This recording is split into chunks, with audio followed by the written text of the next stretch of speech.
ഉത്തരേന്ത്യയിലെ പ്രമുഖ പെന്തക്കോസ്ത് സഭാ പ്രസ്ഥാനമായ ഫിലദൽഫിയ ഫെലോഷിപ്പ് ചർച്ചിന്റെ international president reverend doctor Joy Punnoose ഇന്ന് നമ്മളോട് കൂടെയുണ്ട്. സുദീർഘമായ മിഷണറി പ്രവർത്തനത്തിന്റെ പാരമ്പര്യവും സഭാ നേതൃത്വത്തിലുള്ള നിരന്തരമായ ഇടപെടലുകളും സുവിശേഷ പ്രഭാഷണ രംഗത്തും ഗ്രന്ഥരചനാ രംഗത്തും സഭാ ശുശ്രൂഷ രംഗത്തുമൊക്കെ അദ്ദേഹം നടത്തിയിട്ടുള്ള സംഭാവനകളുമൊക്കെ അതുല്യമാണ്. ഫിലദൽഫിയ ഫെലോഷിപ്പ് ചർച്ചിന്റെ നവാപൂർ കൺവെൻഷനാണ് ഉത്തരേന്ത്യയിലെ ഏറ്റവും വലിയ പെന്തക്കോസ്ത് കൺവെൻഷനുകളിൽ ഒന്ന്. കഴിഞ്ഞ 40-ലധികം വർഷങ്ങളായി വളരെ ശക്തമായ നിലയിൽ ആ കൺവെൻഷൻ നടന്നുകൊണ്ടിരിക്കുന്നു. ഉത്തരേന്ത്യയിലുടനീളമായി, ഉത്തരേന്ത്യയിൽ മാത്രമല്ല, ഇപ്പോൾ സൗത്ത് ഇന്ത്യയിലും ഫിലദൽഫിയ ഫെലോഷിപ്പ് ചർച്ചിന് സഭകളുണ്ട്. പരേതനായ യശശരീരനായ ഡോക്ടർ തോമസ് മാത്യുവിനാൽ ആരംഭിച്ച ആ പ്രസ്ഥാനത്തിന് ഇപ്പോൾ അനുഗ്രഹീതമായ നേതൃത്വം കൊടുക്കുന്ന റവറൻഡ് ഡോക്ടർ ജോയ് പുന്നൂസിനെ നമുക്ക് സ്വാഗതം ചെയ്യാം. ഈ സഹോദരരോട് ഒന്നിച്ചായിരിക്കുന്നത് വളരെ സന്തോഷം. Thank you. നവാപൂർ കൺവെൻഷൻ 40 വർഷങ്ങൾ അത്ഭുതകരമായൊരു വളർച്ചയാണ്. ഇത്തവണ അത് വന്ന് കാണുവാനും അതിൽ പങ്കെടുക്കുവാനും ഒക്കെ ഇടയാക്കി. വ്യത്യസ്തമായ ഒരു അനുഭവമാണ്. ഇത്രയും വർഷങ്ങൾ ഇത് കൺസിസ്റ്റന്റ് ആയിട്ട് എങ്ങനെ ഭംഗിയായിട്ട് കൊണ്ടുപോകാൻ സാധിച്ചു? അതിന്റെ വെല്ലുവിളികൾ ഒത്തിരി ഇല്ലായിരുന്നു. ഒത്തിരി വെല്ലുവിളികളുണ്ട്. എൻ്റെ ആരംഭം പറയുകയാണെങ്കിൽ കഴിഞ്ഞ പ്രാവശ്യം നടന്ന കൺവെൻഷൻ 44ാമത്തെ കൺവെൻഷനായിരുന്നു. ആദ്യം നടന്ന കൺവെൻഷനെ കുറിച്ച് ചിന്തിച്ചു കഴിഞ്ഞാൽ ഏതാണ്ട് 100 താഴെ ഒരു നമ്പറായിരുന്നു. അന്ന് കർത്താവിൻ്റെ ദാസൻ അവിടെ പോയി ഒരു സ്കൂളിന്റെ വരാന്തയിൽ നടത്തിയതായി മീറ്റിംഗ് നവാപൂർ. അതിനുശേഷമാണ് എല്ലാ വർഷവും അവിടെ പോയി മീറ്റിങ്ങുകൾ നടത്തുവാൻ തുടങ്ങി. അത് പിന്നെ 2000-മായി 3000-മായി 4000-മായി ഇന്ന് ഏതാണ്ട് 50,000-ഓളം ആളുകൾ കടന്നു വന്ന് കർത്താവിനെ സ്തുതിക്കുകയും ആരാധിക്കുകയും ദൈവവചനം പഠിക്കുകയും ദൈവവചനം കേൾക്കുന്നതായ ഒരു വലിയ സുവിശേഷ സംഗമമായി തീരുവാനിടയായിട്ടുണ്ട്. ഈ ഉത്തരേന്ത്യയിലെ സഭകളുടെ ഒരു ഉത്സവം പോലെ അത് മാറി. അത് ഞങ്ങളുടെ ആനുവൽ കൺവെൻഷൻ എന്നാണ് ഞങ്ങൾ ഇന്ന് പറയുന്നത്. എന്നാൽ ഉത്തരേന്ത്യയിലെ ഒരു ഉത്സവം തന്നെ ഇന്ന് പറയാം. അത് ദീപാവലിയോടുള്ള അവധി സമയത്താണ് ചെയ്യുന്നത്. അതുകൊണ്ട് കുട്ടികൾക്കും എല്ലാവർക്കും കടന്നു സംബന്ധിക്കാനിടയായിത്തീരും. ഇന്ത്യയുടെ എല്ലാ ഭാഗങ്ങളിൽ നിന്നും എവിടെയെല്ലാം ഫിലദൽഫിയ ചർച്ചുകളുണ്ടോ അവിടെ നിന്നെല്ലാം റെപ്രസെന്റേഷൻ ഉണ്ടാവും. അതിനകത്ത് എനിക്ക് മനസ്സിലായ ഒരു കാര്യം എന്ന് പറയുന്നത്, ഈ ആളുകൾ ദൂരത്തു നിന്ന് ബസ്സിലൊക്കെ വന്ന് കൂട്ടമായി വന്ന് അവിടെ പാർത്ത് അവര് വളരെ എൻജോയ് ചെയ്യുന്ന ഒരു അവരെല്ലാ വർഷവും ഈ കൺവെൻഷന് വേണ്ടി അവർ അഡ്വാൻസ് ആയിട്ട് പ്രാർത്ഥിക്കും. അതിനുവേണ്ടി അവർ വളരെ തയ്യാറെടുപ്പോടുകൂടാണ് വരുന്നത്. കാര്യം വടക്കേ ഇന്ത്യയിലെ പല ഗ്രാമങ്ങളിലും വിശ്വാസി സമൂഹം എന്ന് പറയുമ്പോൾ വളരെ കുറച്ച് നമ്പർ മാത്രമേ ഉള്ളൂ. എന്നാൽ ഇങ്ങനെയുള്ള കൺവെൻഷന് കടന്നു വന്ന് അവർ സംബന്ധിക്കുമ്പോൾ ഞങ്ങൾ ഒരു വലിയ കൂട്ടത്തോട് ചേർന്നവരാണല്ലോ, ഞങ്ങളുടെ കൂടെ കുറച്ചുകൂടെ ആളുകളൊക്കെ ഉണ്ടല്ലോ എന്നുള്ളതായി ഒരു ഫീലിംഗ് അവർക്ക് ലഭിക്കുന്നുണ്ട്. അപ്പോൾ അത് അവർക്ക് വലിയൊരു സന്തോഷം കൊടുക്കുന്നതാണ്. ഈ കേരളത്തിൽ നിന്ന് പോയി മിഷൻ വർക്കുകൾക്ക് നേതൃത്വം കൊടുക്കുക, സഭാ പ്രസ്ഥാനങ്ങൾ ആരംഭിക്കുകയൊക്കെ ചെയ്ത നിരവധി ദൈവദാസന്മാരുണ്ട്. ആ കൂട്ടത്തിൽ ഡോക്ടർ തോമസ് മാത്യു ഒരു അസാധാരണമായ ദർശനമുള്ള മനുഷ്യനായിരുന്നു. അദ്ദേഹത്തിന്റെ ആ ദർശനത്തിനെ തുടർന്ന് കൊണ്ടുപോവുകയാണ് നിങ്ങൾ ചെയ്യുന്നത്. ഡോക്ടർ തോമസ് മാത്യുവിനെ കുറിച്ചുള്ള ഒരു ഓർമ്മകൾ ഒന്ന് പറഞ്ഞാൽ. അദ്ദേഹത്തെ കുറിച്ച് എനിക്ക് പറയാനുള്ളതായ ഒന്നാമത്തെ കാര്യം, അദ്ദേഹം ഒരു വിശ്വാസവീരനായിരുന്നു. വിശ്വാസത്താൽ പല സ്റ്റെപ്പുകൾ എടുക്കുന്നത് തൻ്റെ ജീവിതത്തിലൂടെ എനിക്ക് കാണുവാനിടയായിത്തീരുന്നുണ്ട്. നവാപൂർ കൺവെൻഷൻ അതൊരു സ്റ്റെപ്പാണ്. അതുപോലെ തന്നെ മറ്റ് പല സംസ്ഥാനങ്ങളിൽ തുടങ്ങിയതായ പ്രവർത്തനങ്ങളൊക്കെ വിശ്വാസത്തിന്റെ സ്റ്റെപ്പുകളാണ്. രാജസ്ഥാനിലായിരുന്നു ആദ്യം ശുശ്രൂഷകൾ തുടങ്ങിയത്. എന്നാൽ അവിടുന്ന് മറ്റ് സംസ്ഥാനങ്ങളിലേക്കൊക്കെ പടർന്ന് പന്തലിക്കാനിടയായിരുന്നു. അവിടെ ഒക്കെ പുതിയ പുതിയ വർക്കുകൾ തുടങ്ങുവാനായിട്ട് വിശ്വാസത്തിന്റെ സ്റ്റെപ്പുകൾ എടുത്ത് താന് കടന്നുപോയി. അവിടെ ചെറിയ കണക്ഷൻസ് ഒക്കെ ലഭിച്ചു. അത് അവിടെ വീണ്ടും വീണ്ടും കടന്നുപോയി. അങ്ങനെയാണ് അവിടെയുള്ളതായ സഭകൾ വളരുവാനായിട്ട് ഇടയായി തോന്നുന്നത്. അതുപോലെ തന്നെ അദ്ദേഹം ഒരു പ്രാർത്ഥനാ വീരനായിരുന്നു.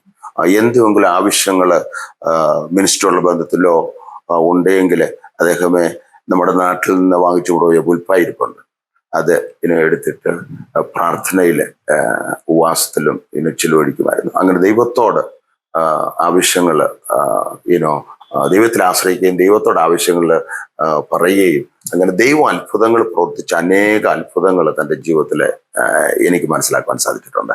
അതെന്നെ ഒത്തിരി ടച്ച് ചെയ്തിട്ടുണ്ട്. ഈ അദ്ദേഹത്തിന്റെ ഒരു ദർശനം തുടർന്ന് കൊണ്ടുപോകാൻ നിങ്ങൾക്ക് എങ്ങനെ ഇത്രത്തോളം സാധിച്ചു? അതായത് ഞാൻ ആ ചോദ്യം ചോദിക്കുമ്പോൾ അതിനകത്തൊരു പ്രധാനപ്പെട്ട കാര്യമുള്ളത്, ഈ കേരളത്തിൽ നിന്ന് പോയി ദീർഘവർഷങ്ങൾ കഠിനാധ്വാനം ചെയ്ത് കഷ്ടപ്പെട്ട് സഭകൾ സ്ഥാപിച്ച് പ്രസ്ഥാനങ്ങൾ സ്ഥാപിച്ച് വളർത്തിയെടുത്ത ദൈവദാസന്മാരുടെ പലരുടെയും ചരിത്രം, പല പ്രസ്ഥാനങ്ങളുടെയും ചരിത്രം നമ്മൾ നോക്കുമ്പോൾ അവരുടെ കാലശേഷം പുതിയ തലമുറ വരുമ്പോൾ ഇതിന് ആ നിലയിലുള്ള ഒരു വളർച്ച നിലനിർത്താൻ സാധിക്കാതെ പോകും. പലതൊക്കെ തകർന്നു പോയ ചരിത്രം നമുക്ക് കാണുവാൻ സാധിക്കും. എന്നാൽ ഫിലദൽഫിയ ഫെലോഷിപ്പ് ചർച്ചിനെ സംബന്ധിച്ചിടത്തോളം നമ്മൾ കാണുന്നത് അദ്ദേഹത്തിന്റെ പെട്ടെന്നുള്ളൊരു മരണമായിരുന്നു, അല്ലെ? വളരെ പെട്ടെന്നുള്ള മരണം. പക്ഷെ ആ മരണത്തെ തുടർന്ന് തന്നെ സഭയ്ക്ക് പിന്നീട് വളരെ വലിയൊരു വളർച്ച ഉണ്ടാവും. അദ്ദേഹം പ്രതീക്ഷിച്ചതിനേക്കാൾ കൂടുതൽ എനിക്ക് തോന്നുന്നു സഭ വളർച്ചയിലേക്ക് പോകുന്നു. അപ്പൊ എങ്ങനെ നിങ്ങൾക്ക് അദ്ദേഹത്തിന്റെ ആ ദർശനത്തിൽ നിലനിൽക്കാനും ഇത് മുന്നോട്ട് കൊണ്ടുപോകാനും? അദ്ദേഹത്തിന്റെ ദർശനം ഒരു വലിയ ദർശനമായിരുന്നു, ഒരു അസാധാരണ ദർശനം എന്ന് പറയാം. അദ്ദേഹം എപ്പോഴും പറഞ്ഞുകൊണ്ടിരുന്ന ഒരു കാര്യം, നമ്മളെ ഓറീസക്കാരെ നേടുവാന് ഓറീസ നമ്മൾ കടന്നു പോകണം. ഓറീസക്കാരെ നമ്മൾ കർത്താവിന്റെ വേലയിൽ നമ്മൾ പഠിപ്പിച്ച് പ്രാപ്തരാക്കി ഇറക്കണം. രാജസ്ഥാനികളെ നേടുവാൻ വേണ്ടി രാജസ്ഥാനികൾ ആളുകളെ നമ്മൾ ട്രെയിൻ ചെയ്യണം, അവരെ അയക്കണം. അങ്ങനെ ഓരോ സംസ്ഥാനങ്ങളിലും നമ്മൾ അവിടുത്തെ കാരായ ആളുകളെ, ആ ഭാഷ സംസാരിക്കുന്ന ആളുകളെ, ആ സംസ്കാരത്തിൽ ജീവിക്കുന്ന ആളുകളെ ട്രെയിൻ ചെയ്ത് അയക്കണം എന്നുള്ളതായി വലിയൊരു ദർശനമുണ്ടായിരുന്നു. ആ ദർശനത്തിൽ തന്നെ നിന്നുകൊണ്ടാണ് താന് മുന്നോട്ട് പ്രവർത്തിച്ചുകൊണ്ടിരിക്കുന്നത്. അതുപോലെ തന്നെ തൻ്റെ ശുശ്രൂഷയുടെ ബന്ധത്തിൽ ഒരു കാര്യം ഞാൻ മനസ്സിലാക്കിയത്, എന്ത് ചെയ്തു കഴിഞ്ഞാലും സോഷ്യൽ വർക്കുകൾ ചെയ്യാം, കിണർ കുഴിച്ചു കൊടുക്കാം, ക്ലിനിക്കുകൾ നടത്താം, മെഡിക്കൽ ക്യാമ്പുകൾ നടത്താം, അല്ലെങ്കിൽ മറ്റ് പല സോഷ്യൽ ആക്ടിവിറ്റീസ് ഒക്കെ നമുക്ക് ചെയ്യാം. എന്നാൽ എന്ത് ചെയ്തു കഴിഞ്ഞാലും സഭകൾ ഉടലെടുക്കപ്പെടണം എന്നുള്ളതായ വലിയ നിർബന്ധ ബുദ്ധി തനിക്കുണ്ടായിരുന്നു. എന്ത് ചെയ്തു കഴിഞ്ഞാലും തൻ്റെ ഫോക്കസ് സഭ ഉടലെടുക്കപ്പെടണം. അതായിരുന്നു താൻ പറഞ്ഞുകൊണ്ടിരുന്നതും. അതിനുവേണ്ടി ഏത് സ്റ്റെപ്പ് എടുക്കുവാനും താൻ എപ്പോഴും തയ്യാറായിരുന്നു. അതുപോലെ തന്നെ താൻ നിത്യതയിലേക്ക് പ്രവേശിക്കുന്നതിന് ഒരു 2 വർഷത്തിന് മുമ്പ് അദ്ദേഹം ഒരു ലിസ്റ്റ് ഉണ്ടാക്കി. അതായത് എനിക്ക് എന്തെങ്കിലും സംഭവിച്ചാലോ, നാളെ ഈ പ്രസ്ഥാനം മുന്നോട്ട് പോകണമെങ്കിൽ ഈ ലിസ്റ്റിൽപ്പെട്ടതായ ദൈവത്തിന്റെ ദാസന്മാരെ നമ്മൾ വളർത്തണം, അവരായിരിക്കും ഇതിന്റെ ഫ്യൂച്ചർ ലീഡേഴ്സ് എന്നുള്ളതായ ഒരു വലിയ കാഴ്ചപ്പാട് തനിക്കുണ്ടായി. ആ ലിസ്റ്റ് താൻ തന്നെ ഉണ്ടാക്കിയിട്ട് എൻ്റെ കയ്യിൽ തരികയും പുള്ളി ജീവിച്ചിരിക്കുമ്പോൾ തന്നെ ആദ്യമായി ഒരു മീറ്റിംഗ് ഞങ്ങൾ ഗുജറാത്തില് അവരെ എല്ലാം കൂടെ വിളിച്ചൊരു മീറ്റിംഗ്, ലീഡർഷിപ്പ് ഒരു മീറ്റിംഗ് കൂടി. ആ ലീഡർഷിപ്പ് മീറ്റിംഗ് ഞങ്ങൾ എല്ലാ വർഷവും കണ്ടിന്യൂ ചെയ്യാനിടയായിരുന്നു. അന്ന് അദ്ദേഹം സെലക്ട് ചെയ്തത് ഒരു 10-30 ലീഡേഴ്സിനെ മാത്രമായിരുന്നു. എന്നാൽ ഇന്ന് ഏതാണ്ട് 120 ലീഡേഴ്സ് ആ ലിസ്റ്റിലുണ്ട്. അവരാണ് ഈ പ്രസ്ഥാനത്തിന് നേതൃത്വം കൊടുക്കുന്നതായ കീ ലീഡേഴ്സ്. അദ്ദേഹം തന്നെയാണ് അതിന് ആരംഭം കുറിച്ചത്. അത് ഞങ്ങള് മിനിസ്ട്രിയുടെ വളർച്ച അനുസരിച്ച് കൂടുതൽ നേതൃത്വത്തിലേക്ക് ആളുകളെ കൊണ്ടുവരികയും ഇപ്പോൾ ആ നമ്പർ കൂടി എല്ലാ വർഷവും കൂടിക്കൊണ്ടിരിക്കുന്നു. അങ്ങനെയാണ് ഒരു ലീഡർഷിപ്പിനുള്ള ബന്ധത്തിൽ ഒരു നല്ല തുടക്കം അദ്ദേഹം ജീവിച്ചിരിക്കുമ്പോൾ തന്നെ അദ്ദേഹം അതിന് ആരംഭം അത് കണ്ടിന്യൂ ചെയ്യും. ഞാൻ ചോദിച്ച ചോദ്യത്തിനകത്ത് ഈ മറ്റ് പല പ്രസ്ഥാനങ്ങളും തകർന്നു പോയപ്പോൾ, അതായത് അടുത്ത ജനറേഷനിലേക്ക് ഇത് ഹാൻഡ് ഓവർ ചെയ്തപ്പോൾ അതിന്റെ വളർച്ച മുരടിച്ചു പോയി, അല്ലെങ്കിൽ നിലച്ചുപോയി, അങ്ങനെയൊക്കെ സംഭവിച്ചപ്പോൾ ഇത് പക്ഷേ മുന്നോട്ട് കൊണ്ടുപോകാൻ നിങ്ങൾക്ക് സാധിച്ചു. കാര്യം ശരിയാണ്, അദ്ദേഹത്തിന് വലിയ ദർശനം ഉണ്ടായിരുന്നു, ലീഡർഷിപ്പും ഉണ്ട്. അപ്പൊ ഇതെല്ലാം എല്ലാ പ്രസ്ഥാനങ്ങളിലും അവർക്ക് ദർശനവും ഉണ്ട്, ലീഡർഷിപ്പും ഒക്കെ ഉണ്ട്. പക്ഷെ ഇത് മുന്നോട്ട് കൊണ്ടുപോകാൻ സാധിക്കാതെ പോകും. നിങ്ങളെ സംബന്ധിച്ചിടത്തോളം എങ്ങനെ അത് സാധിച്ചു?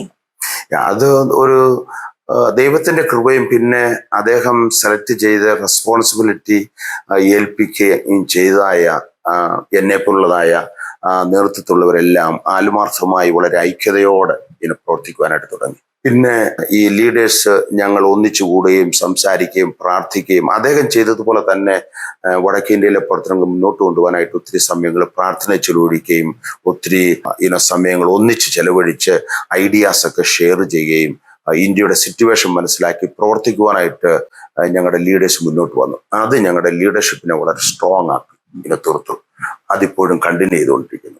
പ്രധാനമായിട്ടും നിങ്ങൾക്ക് എന്തൊക്കെ പ്രവർത്തനങ്ങളാണ് ഈ സഭയല്ലാതെ മറ്റ് ലോക്കൽ സഭകളല്ലാതെ മറ്റെന്തൊക്കെ? ഞങ്ങൾക്ക് ഒരു 3-4 ക്രിസ്ത്യൻ സ്കൂളുകളുണ്ട് വടക്കേ ഇന്ത്യയിൽ. രാജസ്ഥാനില് 2-3 സ്ഥലത്തുണ്ട്. അതുപോലെ തന്നെ നവാബിൽ മഹാരാഷ്ട്രയില് പല സ്ഥലങ്ങളിലെ സ്കൂളുകളുണ്ട്. അത് ഒരു പ്രവർത്തനം.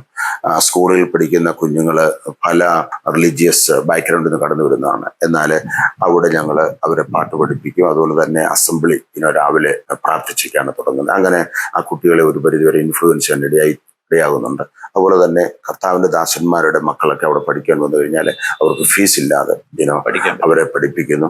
അതുപോലെ നിവൃത്തിയില്ലാത്ത കുഞ്ഞുങ്ങൾ കടന്നു വരികയാണെങ്കിൽ അവർക്കും കൺസെഷൻ കൊടുക്കും. എന്നാൽ കുറച്ച് ഫീസ് മാത്രമേ സാധാരണ ഞങ്ങൾ വാങ്ങാറുള്ളൂ. അങ്ങനെ വലിയ ഇൻകം ജനറേറ്റിംഗ് അല്ല. എന്നാൽ നമ്മൾ ആയിരിക്കുന്ന ആ സംസ്ഥാനങ്ങളിലോ സാമൂഹ്യ പ്രതിബദ്ധതയുടെ ഭാഗമായിട്ട് അതുകൊണ്ട് നമുക്ക് ഒത്തിരി ബന്ധങ്ങൾ ബിൽഡ് ചെയ്യുവാനായിട്ട് ഇടയായി തീർന്നു. മറ്റൊരു കാര്യം, ഞങ്ങൾ മെഡിക്കൽ ക്യാമ്പ്സുകൾ നടത്താറുണ്ട്. ഡോക്ടർമാരും നഴ്സുമാരും ഒന്നിച്ച് ഗ്രാമങ്ങളിൽ കടന്നുപോയി നേരത്തെ അഡ്വാൻസ് ആയിട്ട് അനൗൺസ് ചെയ്യും ഇങ്ങനെ മെഡിക്കൽ ക്യാമ്പ്സിൽ വരുന്നത്. എന്നിട്ട് ഫ്രീ മെഡിക്കേഷന് അവർക്ക് നമ്മൾ കൊടുക്കും. അതിനുശേഷം അവരുടെ ഇൻഫർമേഷനൊക്കെ എടുത്തിട്ട് പിന്നീട് നമ്മുടെ മിഷണറിമാർ അവരെ പോയി വിസിറ്റ് ചെയ്യും. അങ്ങനെ ബന്ധങ്ങൾ ഉണ്ടാക്കി സുവിശേഷം അറിയിക്കുവാനായിട്ട് കർത്താവ് ഞങ്ങളെ സഹായിച്ചുകൊണ്ടിരിക്കുന്നു. മറ്റൊരു കാര്യം, വെള്ളമില്ലാത്ത സ്ഥലങ്ങളിൽ കുഴൽ കിണറുകൾ ഞങ്ങൾ കുഴിച്ചുകൊണ്ടിരിക്കുന്നു. കഴിഞ്ഞ ഒരു 5-6 വർഷം കൊണ്ട് തന്നെ ഏതാണ്ട് 500-ലധികം കുഴൽ കിണറുകൾ കുഴിച്ചു കൊടുക്കാനിടയായി തോന്നും. ആവറേജ് നമ്മളൊരു കിണറിനെ എടുക്കുകയാണെങ്കിൽ ഒരു 150 മുതൽ 200 വരെ ആളുകൾ വന്ന് വെള്ളം ഒരു ദിവസം എടുക്കാറുണ്ട്. അങ്ങനെ നമ്മൾ കൂട്ടിക്കഴിഞ്ഞാൽ 10,000-കണക്കിന് ആളുകളാണ് ഈ കിണറുകളിൽ നിന്ന് വെള്ളം ഉപയോഗിക്കുവാനും അവരുടെ കുക്കിങ്ങിനും അതുപോലെ തന്നെ മറ്റുള്ള ആവശ്യങ്ങൾക്ക് ഉപയോഗിക്കാൻ ഇടയായിത്തീരുന്നത്. അത് വലിയൊരു സഹായമാണ്. അങ്ങനെ പല കാര്യങ്ങൾ. പിന്നെ എഡ്യൂക്കേഷൻ ഏരിയയിൽ ഞങ്ങൾ സ്കോളർഷിപ്പ് കൊടുക്കാറുണ്ട്. നല്ല കഴിവുണ്ട് എന്നാൽ നിവൃത്തിയില്ല, അങ്ങനെയുള്ളതായ ഫാമിലിയുള്ളതായ കുഞ്ഞുങ്ങളെ തിരഞ്ഞെടുത്തിട്ട് അവരെ ഹയർ സ്റ്റഡിക്ക് വേണ്ടി വിടുന്നതായ ഒരു സംരംഭം കഴിഞ്ഞ ഒരു 5 വർഷമായി ചെയ്തുകൊണ്ടിരിക്കുന്നു. 100-ലധികം കുഞ്ഞുങ്ങളെ ഞങ്ങൾക്ക് പഠിപ്പിക്കുവാനായിട്ട് ഇടയായി തോന്നുന്നു സ്കോളർഷിപ്പ് കൊടുത്ത്. ഇതും കൂടാതെ ഒരു തിയോളജിക്കൽ സ്ഥാപനം, ഇത് കൂടാതെ ATA'യുടെ അക്രഡിറ്റേഷൻ ഉള്ളതായ ഒരു തിയോളജിക്കൽ സ്ഥാപനമുണ്ട്. ഏതാണ്ട് 200-ഓളം സ്റ്റുഡൻസ് എല്ലാ വർഷവും പഠിച്ചുകൊണ്ടിരിക്കുന്നു. BTH അതുപോലെ തന്നെ MT മാസ്റ്റർ ഓഫ് ഡിവിനിറ്റി, ഇപ്പോഴേ MTH തുടങ്ങിയിട്ടുണ്ട്. അങ്ങനെ അത് വളരെ ഭംഗിയായിട്ട് നടന്നു. 4,000-ലധികം സ്റ്റുഡൻസിനെ നമുക്ക് ആ ബൈബിൾ സ്കൂളിലൂടെ ട്രെയിൻ ചെയ്ത് പുറത്തിറക്കുവാനിടയായിട്ടുണ്ട്. അതിൽ നല്ലൊരു ഭാഗം ആളുകളും ഈ ഫിലദൽഫിയ ഫെലോഷിപ്പിനുള്ള ബന്ധത്തിൽ തന്നെ ഇന്ത്യയുടെ പല ഭാഗങ്ങളിൽ പ്രവർത്തിച്ചുകൊണ്ടിരിക്കുന്നു. ഓക്കെ. ഈ എത്ര സഭകൾ ഇപ്പോൾ ഫിലദൽഫിയ ഫെലോഷിപ്പ്? ഞങ്ങൾക്ക് 1,600-ലധികം സഭകളുണ്ട്, ലോക്കൽ സഭകളുണ്ട്. ഈ ലോക്കൽ സഭകളുടെ എണ്ണം നമ്മൾ സാധാരണ പറയുമ്പോൾ, ഈ പല പ്രസ്ഥാനങ്ങളും പറയുമ്പോൾ വീടുകളിലുള്ള സഭകള്, ഹൗസ് ചർച്ചുകളെ എല്ലാം കൂടെ കൂട്ടിയുള്ള ഒരു കണക്ക് പറയാം. ഞങ്ങൾ അങ്ങനെയല്ല. ഞങ്ങൾ പറയുന്നത്, ഞങ്ങളുടെ സിസ്റ്റം അനുസരിച്ച് ഏതാണ്ട് 30 പേരിലധികം സ്നാനപ്പെട്ട വിശ്വാസികൾ ഉണ്ടെങ്കിൽ ഞങ്ങൾ അതിനെ സഭയെന്ന് വിളിക്കുകയുള്ളൂ. ഇല്ല എങ്കിൽ ഞങ്ങൾ അതിനെ വിളിക്കുന്നത് പ്രീച്ചിങ് പോയിന്റ് എന്നാണ് ഇതിനെ വിളിക്കുന്നത്. അത് അത്ര പേരെങ്കിലും രക്ഷിക്കപ്പെട്ട് സ്നാനപ്പെട്ട് മുന്നോട്ട് വന്നെങ്കിൽ മാത്രമേ സഭയെ നിങ്ങൾ അഡ്രസ് ചെയ്യാറുള്ളൂ. എന്നാൽ ഞങ്ങളുടെ സഭകളെയൊക്കെ എടുത്ത് പഠിച്ചു കഴിഞ്ഞു കഴിഞ്ഞാൽ ഏതാണ്ട് 1,600-ലധികം സഭകൾ ഇപ്പോഴുണ്ട്. അതിൽ ഒരു 800-ലധികം സഭകൾ എടുത്തു കഴിഞ്ഞു കഴിഞ്ഞാൽ ആവറേജ് ഒരു 600 to 1,500 ആളുകളെങ്കിലും കൂടിവരവുകളാണ്, ചർച്ചകളാണ് ഞങ്ങൾക്കുള്ളത് വടക്കേ ഇന്ത്യയിൽ. ഡോക്ടർ തോമസ് മാത്യുവിന്റെ വൈഫ് ഈ പ്രസ്ഥാനത്തിന്റെ ഒരു ബാക്ക് ബോൺ ആയിട്ട് ഇപ്പോഴും ഉണ്ട്. മേരി മാത്യൂസ് ഇപ്പോഴും ആക്റ്റീവായിട്ട് പ്രവർത്തിച്ചുകൊണ്ടിരിക്കുന്നു. എന്നാലേ പ്രായത്തിന്റെ ഇതുകൊണ്ടും അതുപോലെ തന്നെ ശാരീരികമായിട്ട് ഇച്ചിരി ക്ഷീണമൊക്കെ ഉള്ളതുകൊണ്ട് ഇപ്പോൾ അധികം യാത്ര ചെയ്യുന്നില്ല. എന്നാൽ ഇപ്പോഴും ആ പ്രവർത്തനമുള്ള ബന്ധത്തിൽ വളരെ ആക്റ്റീവായിട്ട് മിസസ് മേരി മാത്യൂസ് പ്രവർത്തിച്ചുകൊണ്ടിരിക്കുന്നു ഞങ്ങളോട് ഒന്നിച്ച്. മകന് പോൾ മാത്യൂസ് നല്ലൊരു പ്രീച്ചറാണ്. അദ്ദേഹം തന്റെ പിതാവ് നടത്തിയ ഉദയപൂരിലെ ചർച്ചിന്റെ സീനിയർ പാസ്റ്ററായിട്ട് പ്രവർത്തിച്ചുകൊണ്ടിരിക്കുന്നു. അപ്പോൾ തന്നെ ഞങ്ങളുടെ നാഷണൽ ഓവർസിയറായിട്ട് താനും നേതൃത്വം കൊടുക്കുന്നു.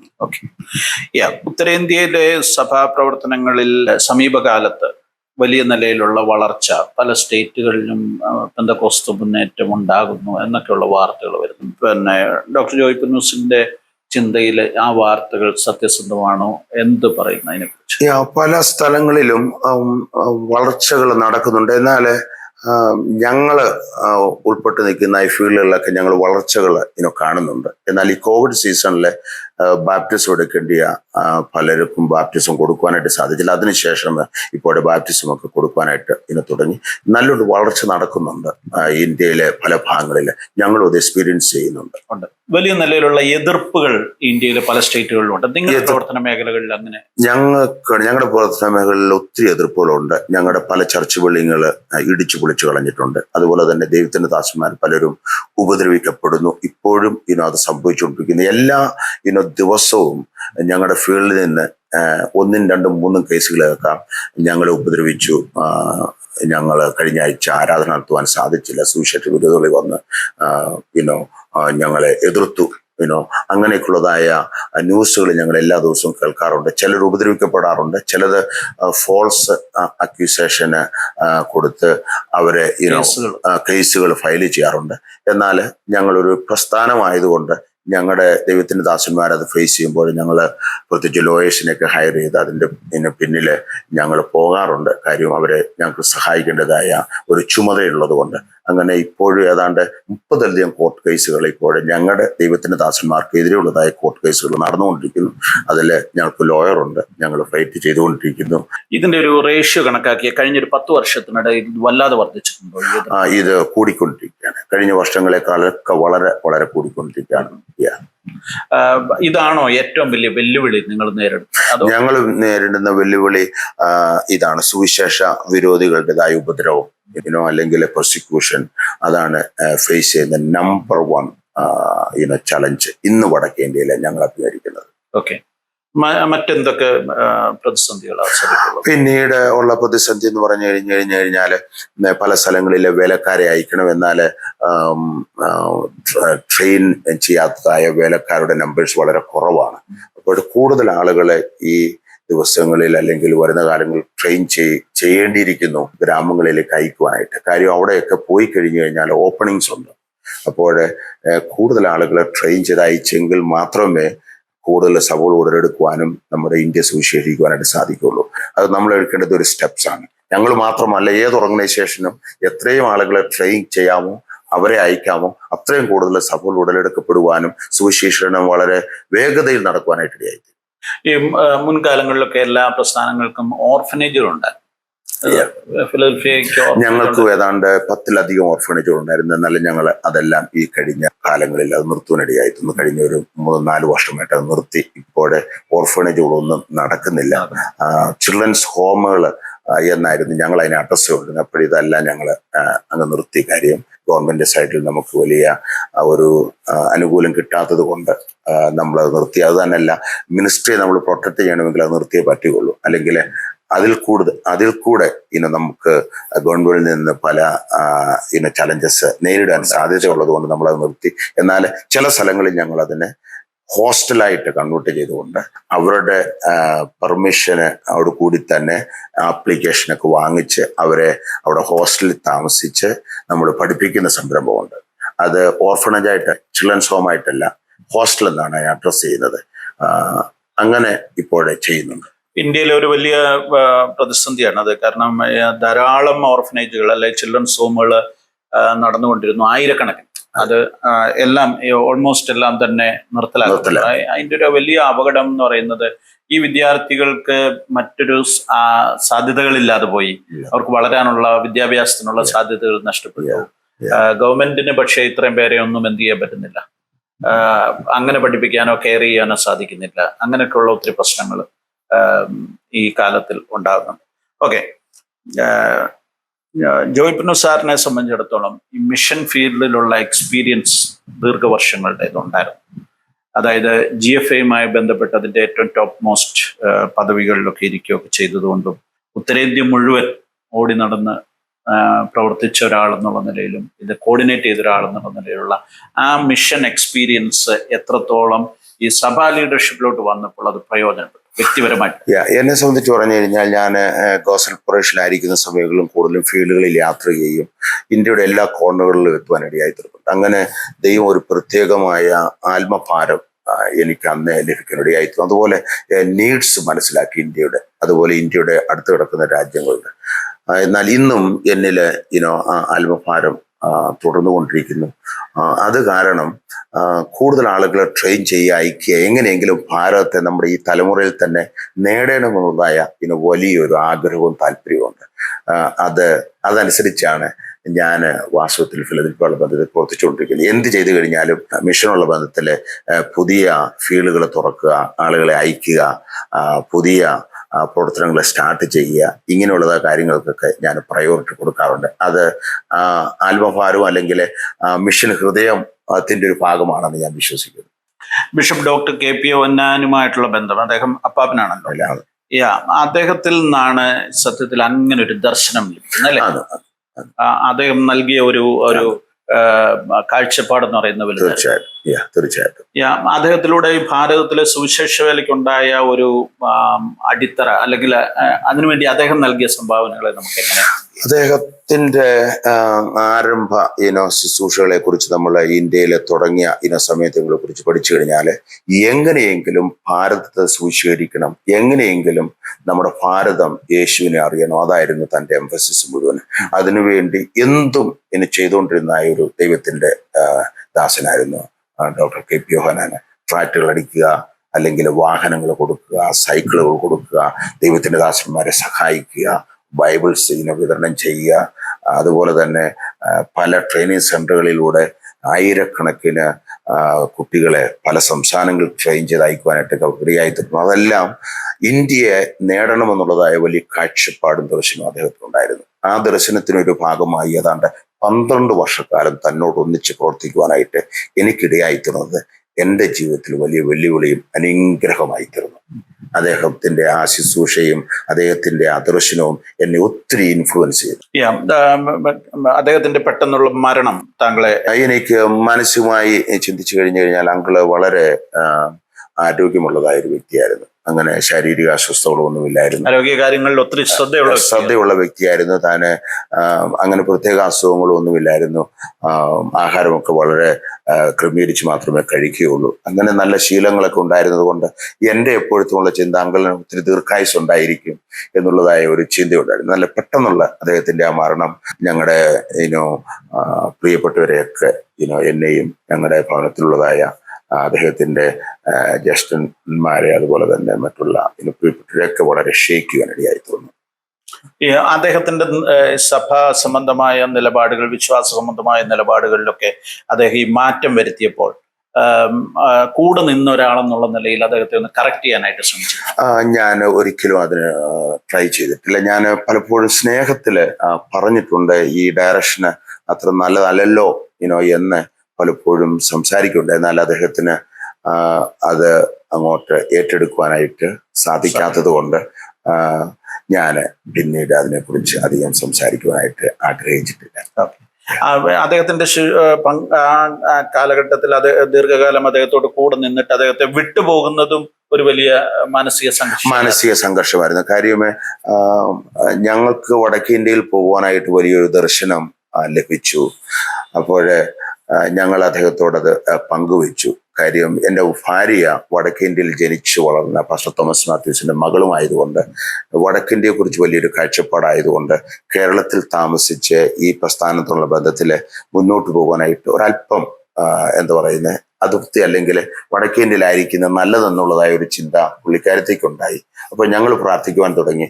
അപ്പോൾ ഈ ഗോസ്പൽ പോർഷൻ ഡയറക്ഷനൊക്കെ ചേഞ്ച് ചെയ്യുന്നതിന് മുമ്പ് തന്നെ ഞങ്ങൾ പ്രാർത്ഥിച്ച് പ്രിയ അങ്കിളിനോട് അപ്രോച്ച് ചെയ്ത് പുള്ളി തന്നെ പ്രാർത്ഥിച്ച് ഞങ്ങൾ വടക്കേന്ത്യയിലേക്ക് വിടുകയായിരുന്നു. അങ്ങനെ ഞങ്ങൾ പാസ്റ്റർ തോമസ് മാത്യൂസിന്റെ ആ വർക്കിനോട് ചേർന്ന് പ്രവർത്തിക്കാൻ തുടങ്ങി. പിന്നെ അദ്ദേഹത്തിന്റെ ആ പ്രവർത്തനത്തിന്റെ ലീഡർഷിപ്പ് പല ഏരിയയിൽ എടുക്കുവാൻ തുടങ്ങി. പിന്നെ അതിന്റെ മരണത്തിന് ശേഷം ലീഡർഷിപ്പ് കൂടുതൽ കൊടുക്കുവാൻ തുടങ്ങി. അങ്ങനെ ഞങ്ങൾ അതിനകത്തങ്ങായി വടക്കേന്ത്യയിലായി.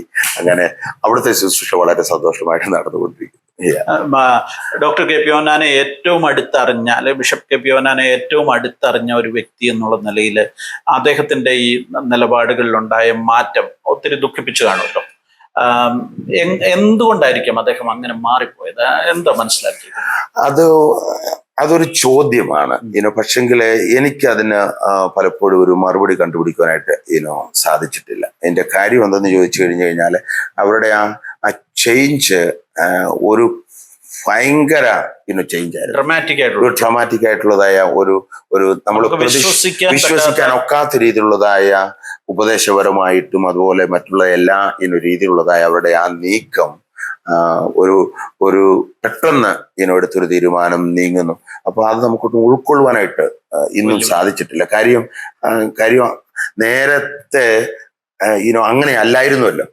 അങ്ങനെ പുള്ളി ചിന്തിക്കും, അങ്ങനെ ഒരു മാറ്റം ഉണ്ടാകുമെന്നുള്ളതായ ഒരു ചിന്തയൊന്നും ഞങ്ങൾക്കില്ലായിരുന്നു. കാര്യം സുവിശേഷീകരണത്തിനും ഇന്ത്യയെ എങ്ങനെയെങ്കിലും നേടണമെന്നതായ പാഷനോടുകൂടി പ്രവർത്തിച്ച ആള് പെട്ടെന്ന് ഇങ്ങനെ ഒരു മാറ്റം ഉണ്ടായപ്പോൾ പലർക്കും അത് ഉൾക്കൊള്ളുവാനായിട്ട് സാധിച്ചില്ല.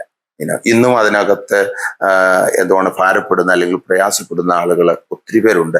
എന്നാൽ അദ്ദേഹത്തിന്റെ കൂടെ പ്രവർത്തിച്ചതായ നല്ലൊരു ഭാഗം ആളുകളും അതിനോട് ഇന്നും എന്തുവാണ് കൂറ് പുലർത്തുന്നവരാണ്. അതിന്റെ കാര്യം താൻ വളരെ താഴ്മയുള്ള ഒരു നേതൃത്വം കൊടുത്ത ആളാണ്. അതുപോലെ സ്നേഹിക്കുമായിരുന്നു, തൻ്റെ കൂടെ പ്രവർത്തിച്ചവരെ കരുതുമായിരുന്നു. ഇങ്ങനെയുള്ളൊക്കെ ഒത്തിരി നല്ല ഗുണങ്ങൾ ഉണ്ടായിരുന്നത് കൊണ്ട് അവിടെ പ്രവർത്തിച്ചവരാരും അതിനോട് എതിര് നിൽക്കുകയോ അല്ലെങ്കിൽ സംസാരിക്കുകയോ ചെയ്യാറില്ല. എൻ്റെ കാര്യം പുള്ളിയോടുള്ളതായ നല്ല ബന്ധം ഇന്നും ആളുകൾ ഓർക്കുകയും അതിനെ അയവുറക്കുകയും ചെയ്യുന്നവരാണ്.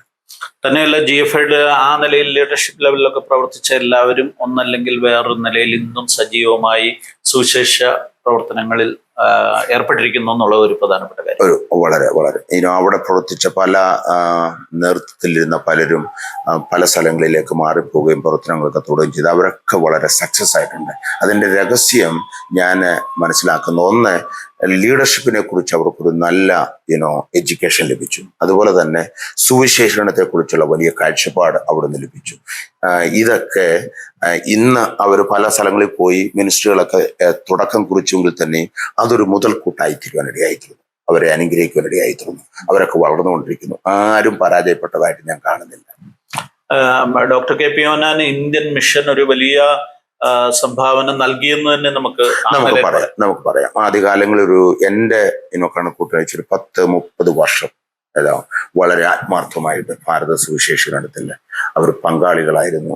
വളരെ ആത്മാർത്ഥം കൊണ്ട് പ്രവർത്തിച്ചു. ഒത്തിരി ഇന്ത്യൻ സുവിശേഷത്തിൽ കോൺട്രിബ്യൂട്ട് ചെയ്തുവെന്ന് പറയുന്നതിൽ നമ്മൾക്ക് വളരെ അഭിമാനമുണ്ട്. ഓക്കെ, തിരിച്ചു വരുമ്പം ഡോക്ടർ ജോയ് പുന്നൂസ് കാനഡയിലാണ് ബേസ് ചെയ്തിരിക്കുന്നത്.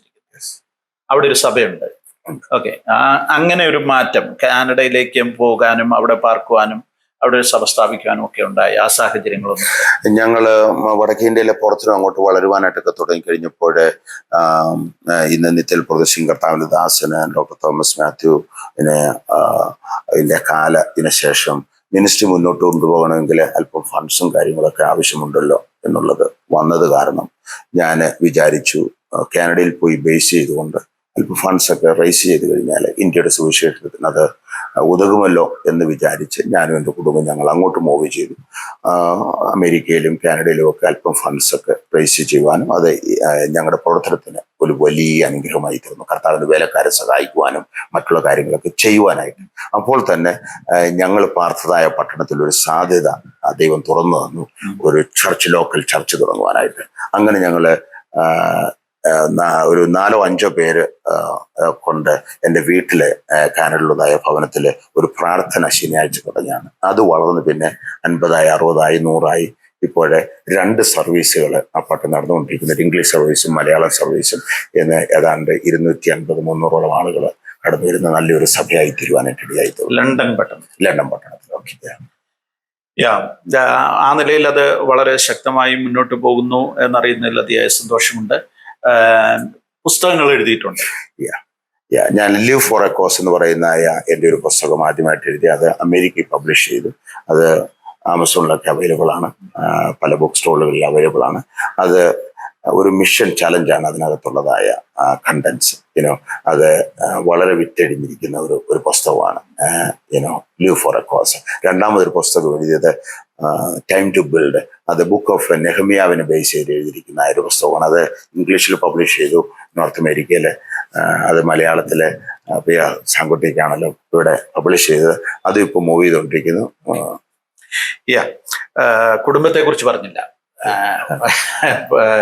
ഡോക്ടർ തോമസ് മാത്യുവിന്റെ മകൾ ഗ്രേസ് ഒരു വലിയ ഗ്രേസ് ആയിട്ട് തന്നെ കൂടെയുണ്ട്. അപ്പം ഗ്രേസിനെ കുറിച്ചും ഗ്രേസ് വളരെ മിനിസ്റ്ററുള്ള ബന്ധത്തിൽ എനിക്ക് വലിയൊരു താങ്ങും തണലും അതുപോലെ തന്നെ ഒരു അനുഗ്രഹം തന്നെയാണ്. ഞാൻ എപ്പോഴും പറയാറുണ്ട്, എനിക്ക് ദൈവത്തിന്റെ ഗ്രേസും ഉണ്ട്, മറ്റൊരു ഗ്രേസിനെയും കർത്താവ് തന്നിട്ടുണ്ട്. എൻ്റെ ജീവിതത്തിൽ അനുഗ്രഹമായി തീർന്നു. മിനിസ്റ്ററുള്ള ബന്ധത്തിൽ വളരെ ആക്റ്റീവാണ്.